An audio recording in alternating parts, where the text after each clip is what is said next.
All, ఎలా ఉన్నారు? బాగున్నారా? వంటలు రాని నేను డైరెక్ట్గా జిలేబీ చేయడం స్టార్ట్ చేశాను.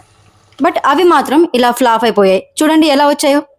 ఇలా చేస్తే ఎవరు తినరు అని చెప్పి వాటిని పక్కకు పడేసి అదే పిండిలో కొంచెం మైదా యాడ్ చేసి పునుగులు వేయడం స్టార్ట్ చేశాను. అసలు ఆ పునుగులు కూడా నాకు వేయడం రాదండి, నిజం చెప్తున్నా. అందుకే అంటారు ఎవరో చేశారు కదా అని మనం చేయడంలో అర్థం ఉండదు అని. ఎంతోమంది ఎన్నే చేసుంటారు, అలా అని మనం కూడా చేయాలని ఏం రూల్ ఉండదు కదా. ఏం చేస్తాం, ఎలాగో అన్ని వేస్ట్ అయిపోయాయి, మరి పిండి కూడా వేస్ట్ అయితే బాగుంటుందని చెప్పి నాకు రాకపోయినా ఎలా వేస్తున్నారో మీరే చూడండి.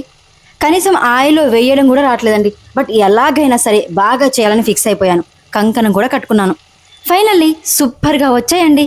ఇక మనం ఆగుతామా, చెఫ్ అయినట్టుగా ఫీల్ అయిపోతాం.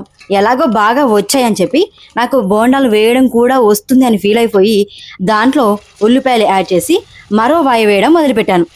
వేయరాకపోయినా హస్బెండ్ మీద ప్రేమతో మనసులో గట్టిగా అనుకున్నాను కాబట్టి చాలా బాగా వచ్చాయి. చూడండి ఎలా వచ్చాయో.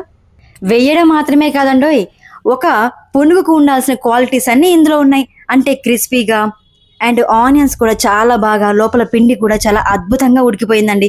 టేస్ట్ కూడా చాలా బాగా వచ్చింది. జిలేబీల పరిస్థితి ఎలా అయిందో వీటి పరిస్థితి కూడా అలాగే అవుతుంది అనుకున్నాను. But finally super.